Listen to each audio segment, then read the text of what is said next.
We're live. There we are.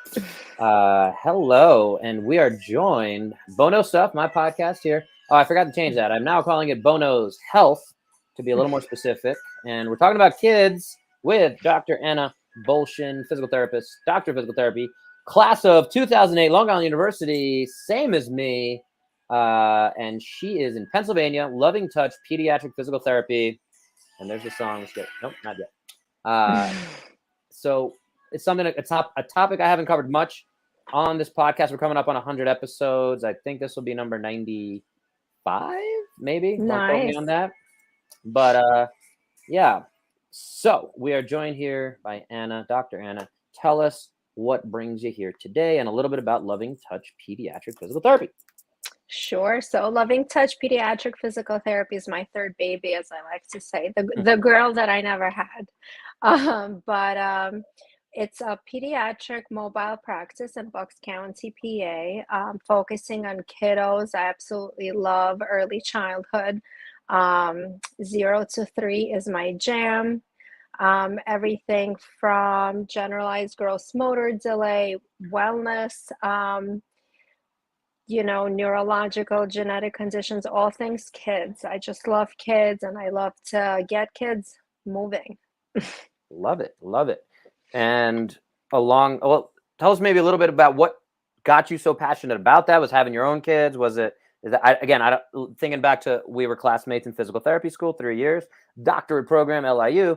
I do recall even back then, I think you had a little bit of a passion around that, but is that something you kind of 100% knew back then, or yeah, tell us a little about that. Always loved kids. Always knew that in some capacity I was going to work with kids, but you don't really know anything in school, right? Until you come out and you practice and you learn and you take lots of continuing eds. And to me, to work with kids is you're really setting them up on a life path in a lot of ways, so the change is not in that day, in that hour, in that pain, but you're literally altering the trajectory in a way, and then you get to you become family members, and there's just so much positivity, and it's fun. I like to say I play for a living, it's pretty cool. Yeah. My career has been a little different. I'm sure you're a little familiar with that than traditional physical therapists. And I've gone into the fitness space a lot more than the traditional physical therapy space. One of the things I did was CrossFit Kids. Again, I learned so much more in that certification, as well as that experience of working with kids. So yeah, I am really excited to hear more of some of the things you're doing, and just hearing about that. So one of the things I wanted to jump into with all that is milestones. So for new parents, for folks in that space, you kind of said it. Don't stress the milestones, focus on the progress, and we're gonna have that in the little thing below here. And so tell us a little more about that. For anyone not familiar, you're supposed to have certain things happen at 6 months, at 9 months, at 12 months. So if anyone's delayed, that's where someone like Dr. Anna can come in. So tell us what's going on there. Yep. So don't stress that we need to know, we need to have a guide, right? So we do have to have a little screen of when you would expect certain things to occur. But I think when parents get really kind of focused on the month that it's going to happen, it's and comparing, my friend has a 6-month-old, and that 6-month-old is doing A, B, and C, and my kiddo is not. It's not so much about the milestones, it's about the trajectory. Is your child making progress? Is your child working towards developing that milestone? And then how are they performing that milestone, right? So do we see any symmetries? Do we see any compensations? It's more than just, are they sitting at 6 months? Are they crawling at 10 months? It's what do they look like when they're doing that? And are they making progress towards it? Some kiddos are later to come out of the gate, but if you're seeing that trajectory, then parents shouldn't be stressing so much. Knowledge is power, and it's knowing what you're looking for, Yeah. And again, that's, I guess, the question there for any concerned parent or someone in that situation is, at what point is it up to the pediatrician, or are you in that position where you can do an assessment? Is that so? I just want to compare this to a lot of my listeners might be familiar. I offer annual orthopedic screening, so Right. we can check in and take a 40-year-old mother and say, hey, what's going on with your body? What aches and pains do you have going on? How are you moving?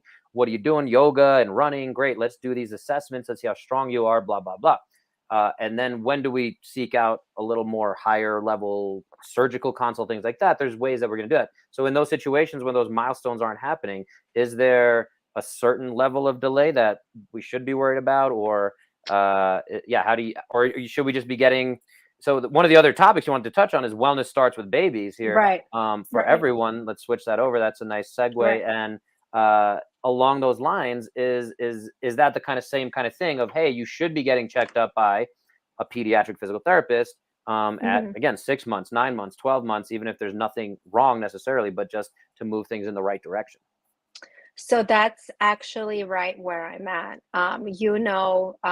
Well, and you're trying to change that too, is that unfortunately we don't have a culture of wellness and Hmm. prevention. And you mentioned delay, but when we're waiting for that delay, we've let all of this kind of time go by where the reason for that delay wasn't addressed, right? Hmm. So it's not necessarily the milestone that I'm stressing so much, but why is that delay happening?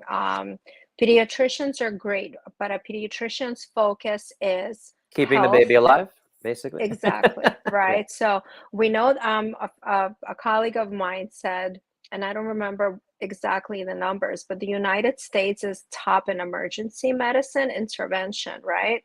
But we're also among the sickest population, which to me is just mind-boggling, right? So do we wait for a child to have a delay and for whatever's causing that delay to persist?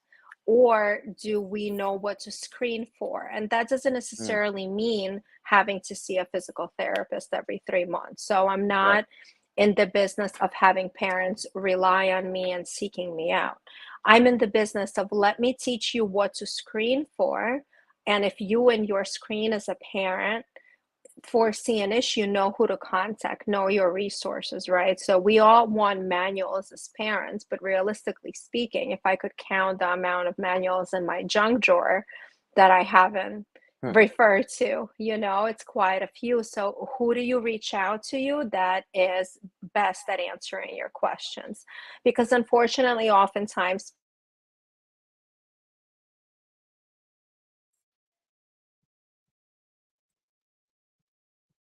Did your earbuds might? Oh, did they just go off? better now. Yeah, you cut out. Cut out. Sorry about that. I don't know what you last heard, but parents knowing how to screen, how Hmm. to easily screen, and parents knowing who to turn to have their questions answered because concerns are often dismissed. And in my mind, the model of let's wait and see, but we're not doing anything about it, Hmm. or some kids just skip certain things and that's okay. That's Mm. not going to set them up with wellness for the future, right? Yeah. Because if we all grew out of it, adults wouldn't have flat feet, you know? Hmm. If we all grew out of it, adults wouldn't have knee pain and hip pain and back pain and postural asymmetries and scoliosis, right? So we must not all grow out of it if we're still dealing with these issues as adults. Yeah. So orthopedically, are you screening for things like flat feet or scoliosis, even in that? Yes, I do Okay. a full postural screen. Nice. The evaluation will obviously depend on the age and on the concern, but Hmm. posture is huge in development. And that's why I say I'm not so always concerned about the milestones, but how do they look? So oftentimes kiddos will grow out of it, right? And will eventually walk. But how do they look when they're walking? Hmm. Do they have flat feet? Are they pronated? Because it's going to go up the chain. We know that Hmm. because they have flat feet, do they have decreased core activation? Well, then they have issues with constipation. Will they have issues with sitting in school and handwriting, right? So posture is huge. But again, I'm big on parents knowing what to screen for. We shouldn't just be addressing posture when it's a problem, right? Hmm. So if we could look at the kiddo early on, right? You'll notice pictures of babies where their trunk is really curved, right? Hmm. Or their pelvis is hiked up, or they might have torticollis, or they have an asymmetry in movement, right? That tells us what's going to happen later on. So if we can get in there when it's really quick and easy to fix it because they haven't developed those compensations, those learned movement patterns, we're doing it's a big favor to them long term, right? Yeah. Yeah, for sure. Same as, again, I think a lot of parents probably, as they're having a kid, say, "Hey, let's start saving for the college fund," and things that, Same. right, and you're saving the money. It's also like, I think part of this, and I've seen the same in my business of trying to help people prevent injuries and as well as a Hmm. lot of diseases. Is the concept of, yeah, like, can you trust this person you're giving money to is actually going to help you avoid this thing? And I think Hmm. that we as a profession are pretty terrible at marketing that long-term fix. And I think Yeah, that a lot of folks just think of physical therapy as get you out of pain now. But yeah, exactly. to your point, wellness is a bigger definition. I want to take a big step back for a second and ask, we call it pediatric physical therapy. We're talking about kids, but just define for us what age population you're working in. So my passion is early childhood. So anything really 0 to 5-ish. I think I do mobile and home physical therapy. So past 5, they might do better, in kind of a clinic play gym type of Mhm. environment, but it really depends. But like I said, my passion is early childhood and early intervention. Well, that's our Just because. third topic. Early Mhm. intervention saves money, stress, and time. So, Mm. is that just tying into the wellness concept? Yes. So again, let's talk about compensations, right? There's an issue, it doesn't go resolved. Your child has learned to move with that asymmetry, with that issue, with that low muscle tone, whatever it may be. So you're reversing damage that has already occurred rather than coming in kind of at the beginning and helping manage it so that we're not reteaching movement patterns, motor plans. That's really huge. I like to compare it to a house, right? Because when we have a boiler in a house, we get it checked regularly. We all have that date on the boiler, right? If you wait for the boiler to blow up, and you have a flood in your house, you're not just fixing the boiler, you're now fixing the floor and you're replacing furniture, right? It's the same thing with our bodies. If we wait too long to address an issue, it becomes a bigger issue. It then becomes more painful to resolve. It may take more time to resolve it, more money to resolve it, and stress is huge. We live in a very unfortunately high stress culture right now. So where we can avoid that stress, I love to help parents do that.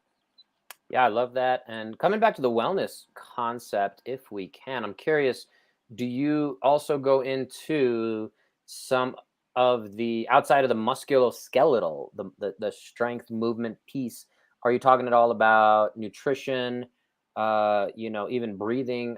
Maybe that's too young to deal with breathing practice, but No, it's breathing. Breathing is huge, right? Because if you can't breathe, you can't eat, you're not getting nutrition, right? If babies can't breathe, or if it's difficult to breathe and eat, they're gonna prioritize breathing, right? So mm, then you go into things like failure to thrive and, mm, weight gain issues and whatnot. So yes, PTs in babies, just like PTs in adults, look at the musculoskeletal system, at mhm, the neuro, at the cardiovascular system. In terms of nutrition, um, it's not so much within my scope, but in terms of what is happening inside the child's mouth, in their trunk, with their breathing, that's keeping them from eating the way they should, mm. right? So, is the child avoiding certain things? Things like that, for sure.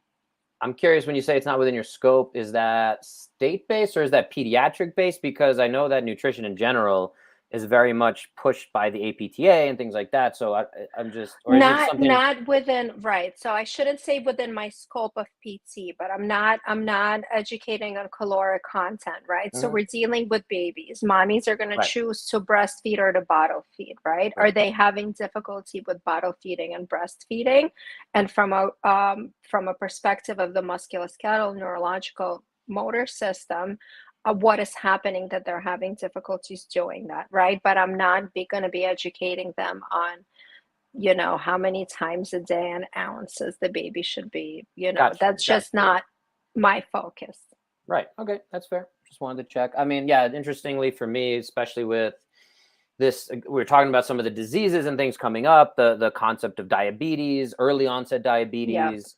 That's where when I'm bringing up nutrition, I'm thinking again, noticing like, oh yeah, you're just eating mac and cheese, right. and that kind of thing. At what point, is it up to allied health professionals that we are to step Yeah. in and be like, hey, maybe not the best thing, or Yes. again, just for the child's health. When we're talking about the term wellness, obviously it's a big encompassing term, but that's definitely Yep. something for me that I don't know if you've heard this statistic or concept, but I think I heard this back in 2012 that the generation coming up of children is the first generation in the history of mankind that is going to have the shorter life expectancy than the previous generation. That has never happened in That's mankind. that's horrifying. Yeah. So Yeah. where I come in with that is movement, right? Hmm. And how do we, exactly what you're saying, how do we make sure that our kiddos move well, where moving is not difficult, where moving is not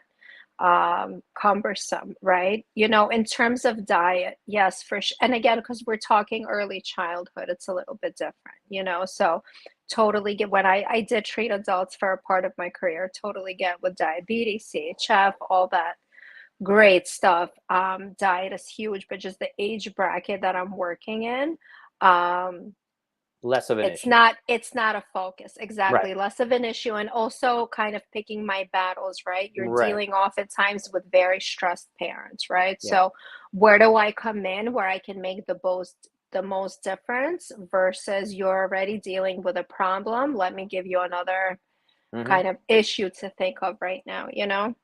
Yeah, I just again I am not a parent yet, but the thing that comes up for me, because this is how I deal with adults, and I think it is important to distinguish that children are not just small adults. There's a They lot kind more. in a lot of ways they are. You'd be Okay, surprised. okay. Yeah, I didn't know if and thank you for that clarification, because yeah, I didn't know if treating them as small adults is almost deleterious to the growth. So that's an interesting thing. We got a few comments here from Trisha. The movement is the era kids seem, I don't know what the era kids seem more stationary. Yes, they definitely, Yes, kids in general. huge problem. Yeah, yeah. But yeah, that's where again I was thinking. I guess this is a good question to tie into the movement piece that you're talking about here. Is Do you have thoughts on movement? And let's say you get a 5-year-old and the parents are talking about putting them into a sport. Do you have any thoughts, feelings, suggestions? And you have two of your own children, right? As Yes, you said, yes, this business is your third child, but the two yes. boys. The two Um, boys, how old are they again? 11 and 6. Yeah. So did you put them in specific sports? Was that like whatever they wanted to do, or was there like a? So, Mhm. yes, I'm a fan of letting them try and doing what they want to do for sure. Where I come in with sports is, again, musculoskeletal issues. When my oldest is in soccer, right? So he's playing 4 times a week on average. So when you have musculoskeletal issues and you're in a repetitive sport, repetitive stress, 4 days a week, those musculoskeletal issues will act up, right? So, Mhm. how do we get our kids to participate in sports safely? How do we make sure that they don't have those injuries? And that's why, again, I say wellness and coming in the beginning is important, right? Because that kiddo, I did a screening today of a kiddo where it's so apparent, she's Mm, overpronated, right? So mm, it's not a kiddo where I'm going to let them walk to see if they develop an arch or if their alignment changes. She's going to need inserts, right? So do we get inserts at 14 months when I already see it's an issue, and when the bones in the foot are still more cartilage than ossified? Do we put in those inserts and fix that alignment so that when she's in soccer 10 years later, 4 days a week, are we running on pronated feet, So you're saying that putting the insert in at 14 months will help her alignment actually change over time. Exactly. Perfect. Exactly. Yeah. Yeah. And I get a lot of folks as adults, again, that are flat footed.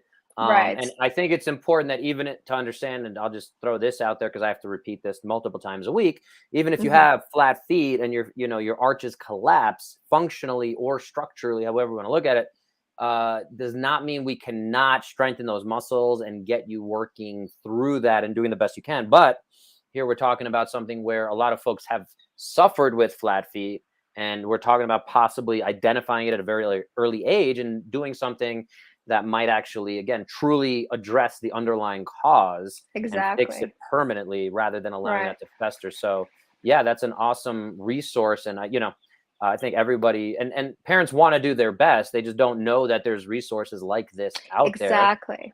I've Exactly. I've interviewed a lot of pelvic health physical therapists as well. Yep. Same thing. People just don't know that Yep. pelvic health physical therapy is something that they can even address. And they And should, and they mhm, should. So I work a lot with pelvic floor right? Because you have a baby, you're a mhm, mommy. Everyone, I mean, every mom should go for an assessment, right? A mhm, wellness piece. If you have a knee replacement, right? So you've cut the knee, you're going to have about 6 weeks of rehab minimal, right? So these moms are carrying these kids for 40 weeks and then pushing them out. Not easy, I'll be the first to say. mhm. And it's like, we'll see you in 6 weeks, and at 6 weeks get back to running and to your normal life, and no one rehabs you, right? So Right. you bring up a very good point that we as physical therapists, I think overall, don't do a good job on educating the public on what physical therapists do, right? Not every physical therapist is created equal. Right. You do, more wellness and orthopedics. I do pediatric. You're going in and out again, Anna. Oh, Yeah. sorry. There you go. And those people have specialized in whatever area it is that they're treating, right? So if you need to know who to go to address your issue in the best possible way, right? Because as good of a wellness PT, coach, or whatever you call yourself nowadays are, right? You bring you a 3 months old baby, right? You might not do as good of a job as, let's say, I would, versus you bring me a 40-year-old adult with flat fit feet and CrossFit coming to you for pain, right? I'm not going to do as good of a job either, Yeah. Yeah. So I'll get that 3-month-old baby deadlifting some weight. It'll be fine. It'll be good. I do have a question in terms of soft tissue mobilization, and I'm gonna dance around an issue here. But do you do any soft, like, let's call it cracking? Let's call it cracking. Do you No, believe in? Yeah. I don't do cracking. I do something called I'm training total motion release for kiddos. So you're looking at fascia, Hmm. and you're looking at restriction. So I do positional releases for kiddos. Hmm. But no, I don't do cracking. And actually, most chiropractors don't do cracking for kiddos either. But they do. But there are ones that do, and we see them posting things all the time on the internet. And I'll refrain from that. Yeah. So TMR is what I do, total yeah. motion release, tots and teens, and it's extremely effective for, across musculoskeletal, neurologic, any sort of genetic condition. TMR makes a big difference, right? Because when our fascia restricts us, it makes it difficult for us to move, and a Mhm. kiddo has other issues on top of that, they're not going to move. Yeah. So that's an excellent question. So for anyone who's not super familiar with fascia listening, parents who might be listening, I'm planning to get this to a lot of parents' ears. Hopefully, I'm on video. I'm going to demonstrate kind of wearing a t-shirt, and fascia is Yep. this kind of shirt or fabric that covers us head to toe. So if you have a bunch of wrinkles or it's bunched up, that makes motion a lot harder. Yep. So we're talking about here with TMR and total motion releases, you can release that fascia, you can iron out some of those wrinkles in the bunches there. And it's, I assume I've kind of played with it. I never got certified in it myself, but I Mhm. assume it's a very gentle kind of Very release. gentle. Yep. Yeah. So for kiddos with torticollis, right? We know torticollis to be the stiff neck. Hmm. Um, I don't stretch. Stretching is painful and stretching is uncomfortable, and stretching gives the counter effect in kiddos oftentimes, right? So I look at areas mostly in the trunk that's causing the torticollis, and I teach the parent how to hold their baby, how to move their baby to release that fascia, and alignment improves. Yeah. Um, for sure. So yeah, I want to come back to the making fun. No, no, we're not doing that. We're picking on chiropractors. No, but the claim is when they do the ones that, again, I see, maybe I get them on my Instagram feed and things because of that. But is it, again? I just want to go through the rationalization, because the response is, or when I see that, I'm saying their spines are not fully formed. So when you're Yeah. claiming to adjust or manipulate the spine of any child under the age of 2, let's say, Right. i- is that the rationalization from your end, that should not be happening? That So I actually work closely with certain chiropractors because chiropractic and PT for kiddos can make a huge difference together. And I'm not going to speak, exactly to what each one of them does. I can Mhm. tell you that the chiropractors that I work with are excellent, and they work on affecting the nervous system. Right. Um, Not through manipulation, mostly in kiddos and infants, but they work on making sure that the child comes out of a sympathetic or stress Mm. response and goes into a parasympathetic or calm response, right? So, what we don't think about is, just like birth is traumatic for moms, birth is traumatic for kids. It's a lot. Not all birth is perfect, right? You could have all kinds of, issues which may make it even more stressful for the child.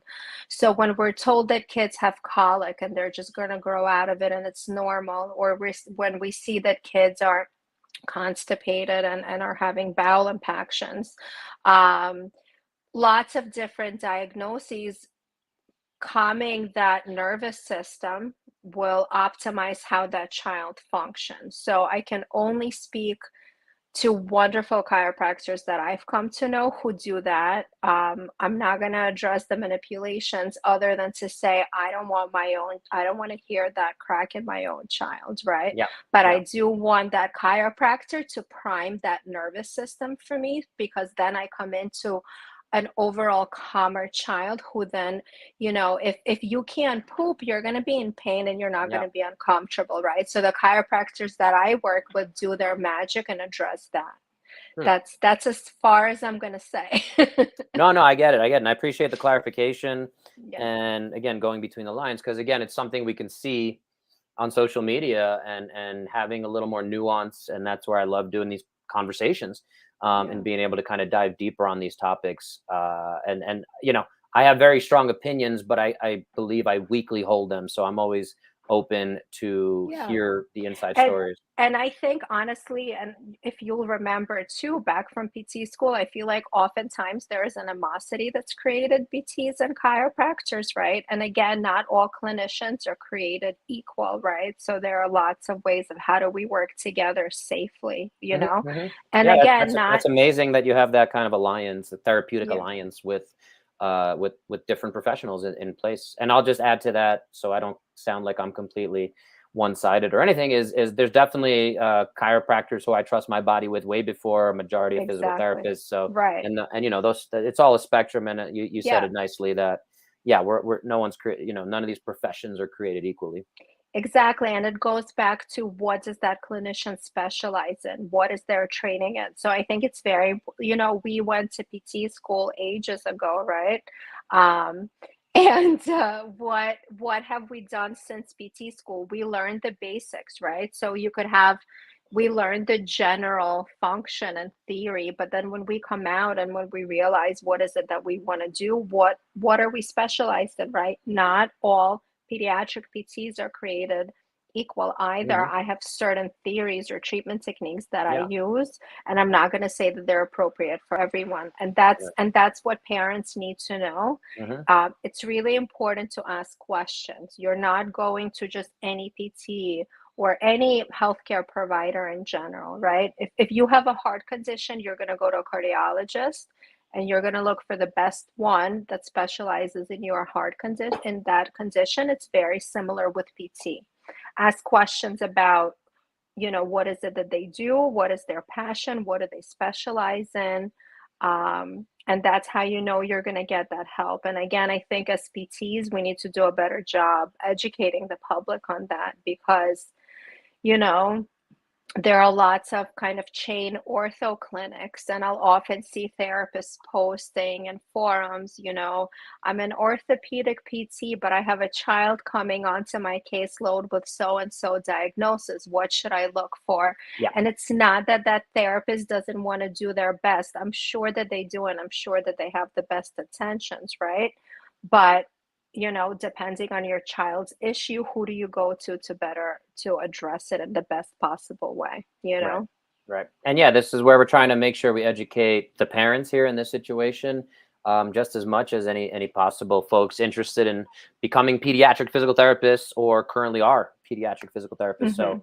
thank you for sharing that. And again, really hope parents out there listening will reach out. Again, Dr. Anna, even though she's located physically in Pennsylvania, does offer virtual consultations. So you can reach out to her anywhere in the world. And so, yeah, I'd love to, be able to get your information, share that so folks can jump over. What does a virtual assessment look like, real quick? So a virtual assessment is a Zoom call, and that is a wellness visit for the most part, especially if you're not in Pennsylvania. I'm not licensed out of state, but again, screens. How do we screen our kiddos? A kiddo is born. What are we looking for other than milestones? What can we easily do as parents to alert us this is happening so I can reach out to resource A, B, or C. Um, the virtual consults are, play and wellness. How do I position my baby? No one, how long did we go to PT school for? And before PT school, we got our bachelor's, right? So we got 7 years of training, not including our continuing education to be physical therapists. But you have a kid and no one really trains you. Yeah. And knowing how to position and play with your baby can affect their feeding, their sleep, their gross motor development, their social emotional development. So kind of a play plan for families based on their needs, their child's age. That's what a virtual consult is. And then monthly check-ins. Do you need me more? Right. So you've done this for a month. How do I progress my kiddo on to the next milestone? So that's outside of me educating parents in their home. That's really kind of where my wellness model fits in. Yeah, I love it. And along those lines, and you mentioned having user's guide to the kids before. Are there any useful or good books out there for some of these things that you'd recommend to a parent? There's an organization called pathways.org. Okay. Which provides a lot of information on milestones. Lately, they started posting amazing videos on development. What does a typical 2-month-old look like? What does an atypical 2-month-old look like? But also, it's important for parents to understand that we have a lot on our plates, right? A lot of parents are working from home. So, whereas you want to know your resources, you can't teach yourself to be a PT. So I think your best bet is to teach yourself how to screen and then know who to go to. And it's not always going to be a PT, obviously, but know who to go to best address your concern. So along those same lines, obviously, if someone wants to reach out to you for a wellness check in person or virtually, that's a great first step along with pathways.org. And then do you have a network or is there a similar, I know for hand therapists, you can go check any license or certified hand therapist in the country within your zip code. Is there something similar for pediatric physical therapy? So it's based on the theory, so I'm Okay. specialized in TMR, tots, and teens. So that would be that network where I do Quavis medic exercises. I'm part of that network. But, I think for people that are out of state, looking at pediatric physical therapists and looking at what they do, what conditions they treat, asking those questions is the best bet. What do you specialize in? What coursework have you taken? It's okay to ask those questions. I think what parents and people overall don't realize is that they're the leader of their health and of their team. I think there's that white coat fear factor. Mm. Yes, we specialize in what we do, but we're not God, so don't be afraid to ask questions to better understand how we can help you or possibly not help you. And as Awesome. clinicians, it's important to refer out. I'm a Yeah. big fan of referring out. If I'm not going to address your concern, I'm going to refer you to someone who will, So I think if you're dealing with someone where it feels like they have all the answers, we don't have all the answers, So it's important to look for that. Yeah, and I could tell even, you and I haven't talked much since school. And so I appreciate you reaching out and setting up and jumping on here for this podcast. But I did want to say, just from listening to you, it sounds like something that I would recommend for folks, the consumer out there, the parent out there, is anyone you work with should have a plan in place and should be able to empower you. That's to me, the big difference between wellness versus therapy. Whereas therapy is like, we just got to address the pain or the issue, the torticollis or whatever, versus, again, I can definitely get it from, even just talking to you here for these 36 minutes now of, I'm going to assess, I'm going to give you my best guess. I'm going to refer you out if I need to. And that's something that if you're not getting from your current provider, folks, like that's where I think it's vital to seek out someone like Dr. Anna, even if it is virtually or finding similar resources, if you prefer in person. So with that said, where can folks reach out to you? My website is Loving Touch PT. You could text me, call me, email me from that website. Instagram, Loving Touch PT. Facebook, I think, what am I? Loving Touch PT or Loving Touch Pediatric Physical Therapy. I'm a much better therapist than social media. And that's always a good thing. Yeah, some of the people out there who are the best social media folks don't always make the best. Not good at it and not a fan. Yeah. It's that Well, monster that we need, but yeah, absolutely. So thank you again for your time. I hope all the parents out there get a lot out of this, at least 1% better, as I always say. So with that, don't forget to like, share, subscribe. Again, share with another parent that might get some benefit out of potentially working with a pediatric physical therapist like Dr. Anna. And with that said, we'll see you guys next time. have a good one.